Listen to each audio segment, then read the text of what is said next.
గురించి అందరం చూసుకుంటాం, రోజు దువ్వుకుంటాం, దాన్ని తాకట్టు బయటకు కూరేమో.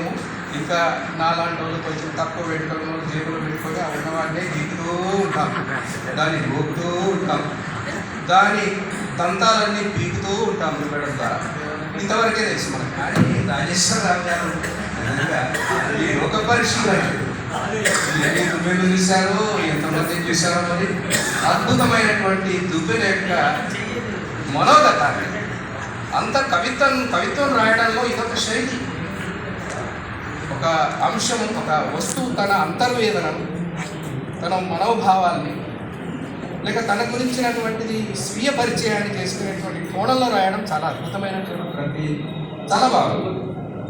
మెత్తని కురులపై ఒయలుగుతూ నిశ్చింతగా జారిపోయే బహుదంత సుందరి నేను.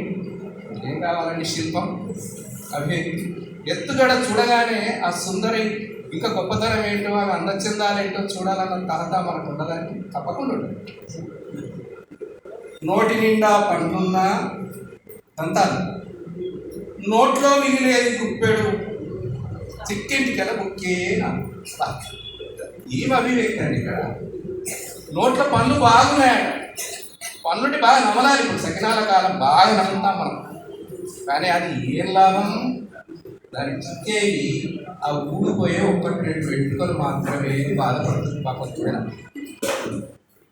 పేన్లను దొరకబుచ్చుకొని అలివి పట్టుకొని నీ కపాల రక్షణ చేసి కాపరి. ఏం కావాలండి? చమత్కారం. ఇక్కడ కవి ఎత్తుకోవడం చూడండి, ఎంత ఆసక్తి ఎత్తుకున్నారు. కొనసాగింపులు చూడండి, దాని ఆవేదనను చాలా ఆర్ద్రంగా నేను మాట్లాడను, కానీ చాలా ఆకర్షణీయంగా చెప్పే ప్రయత్నం చేస్తాను. అభ్యంగన స్నానం ఆచరించని దరిద్రుల నెత్తులా. అభ్యంగన స్నానం వాడు ఎక్కడెక్కడో ఉంటాడు, తల 20 రోజులకు, 1 నెల రోజులకు, 2 నెలలకు కూడా తలంటూ స్నానం చేయడం. అయినా అభ్యంగన స్నానం ఆచరించని దరిద్రుల నెత్తుల దుర్గంధాల మురికిని అంటించుకొని దుఃఖిస్తారు. చూసుకోండి ఎంత త్యాగమై. సువాసన తైలకు నిగారిపుల కేశాల పరిమళాన్ని ఆస్వాదిస్తూ ఆనందిస్తారు. ఒక్కొక్కసారి మంచిగా పరిమళాలు వేసుకొని, మరి ఇప్పుడు పర్ఫ్యూమ్స్ వేసుకొని, నెత్తి కూడా ఎన్నో వేసుకొని ఉండడం, వాటిని ఆస్వాది. పొడువు పొట్టి జుట్టుల్ని ఎత్తి దివి అలంకరించి వన్ అండ్ ఓన్లీ బ్యూటిషియన్లు నేను. అంటే ఇక్కడ 2 ఎంత నర్మగర్భంగా ఆడవాళ్ళకు పొడుగు వెంట్రుకలు, మగవాళ్ళు. ఇవి అట్లా డైరెక్ట్గా చెప్పకుండా కవితాత్మకంగా ఇక్కడ అభివ్యక్తీకరించే ప్రయత్నం చేశారు. నేనే లేకుంటే వెంట్రుకలన్నీ వంపు తిరిగి తలలు పుచ్చి, ఎంత ఘోరంగా చెప్పారంటే కీటక స్థావరాలు అయిపోతాయి. కీటక స్థావరాలు అయితే వీరికొక్కటే కాదు, డండ్రఫ్ కూడా వచ్చేస్తుందని చెప్పేశారు. సన్నగా నున్నగా నీలాలు దువ్వి కొప్పు కట్టే ప్రౌఢశిఖపై అలంకారము నిత్యమై. అద్భుతమైనటువంటి అభివృద్ధి, చాలా వర్ణన కూడా ఎంత బాగుంది చూడండి ఇక్కడ. నున్నగా నీలాలు దువ్వి కొప్పు కట్టే ప్రౌఢశిఖపై అలంకారము నిత్యమై నేను ఎంత అందంగా ఉంటానో కదా. చిప్పిరి తలల పాపిటను చక్కగా తీర్చే నేను బట్టతలను చూసి బిక్క చచ్చిపోతాను. విరామ వేళ వీపులపై కదలాడే ఎత్తికే పని చేస్తున్నాంటే ఎప్పుడైనా దురదలేసినా దాంతో కూడా కోరుకుంటామని ఎంత చక్కగా చెప్పి చూడండి. మామూలు విషయం ఇది, కవితాత్మకంగా చెప్పడం గొప్ప విషయం. విరామ వేళ వీపులపై కదలాడి దురదను దూరం చేయి మంత్రదండాన్ని నేను. అక్కడ మంత్రదండం అంటున్నాను.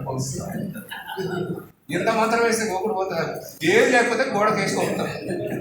ఇది నేను అట్లా కూడా నీకు ఉపయోగపడతా అని చెప్తున్నది.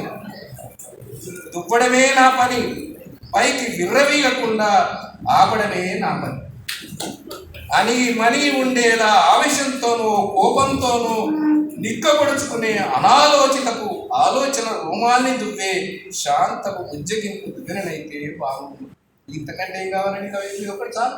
అన్నం మొత్తం ఉడికిందని చూస్తామండి, నేను ఇట్లా తిరిగేగానే దువ్వెన కనిపించింది, నాకు బాగా నచ్చింది. మిగతా అన్ని కవితలు కూడా ఇలాగే నాకు నచ్చుతాయి, మీకు నచ్చితే భావిస్తూ సాహితీ క్షేత్రంలో కవిగా చక్కని కృషి చేస్తున్నటువంటి రవీంద్ర గారికి నేను హృదయపూర్వక శుభాకాంక్షలు, శుభాశిస్తులు అందజేస్తున్నాను. ఎందుకోసం అంటే నేను డిగ్రీ పూర్తయినాడు ఆ సంవత్సరం పుట్టినాడు 75 చాలా చిన్నవాడు.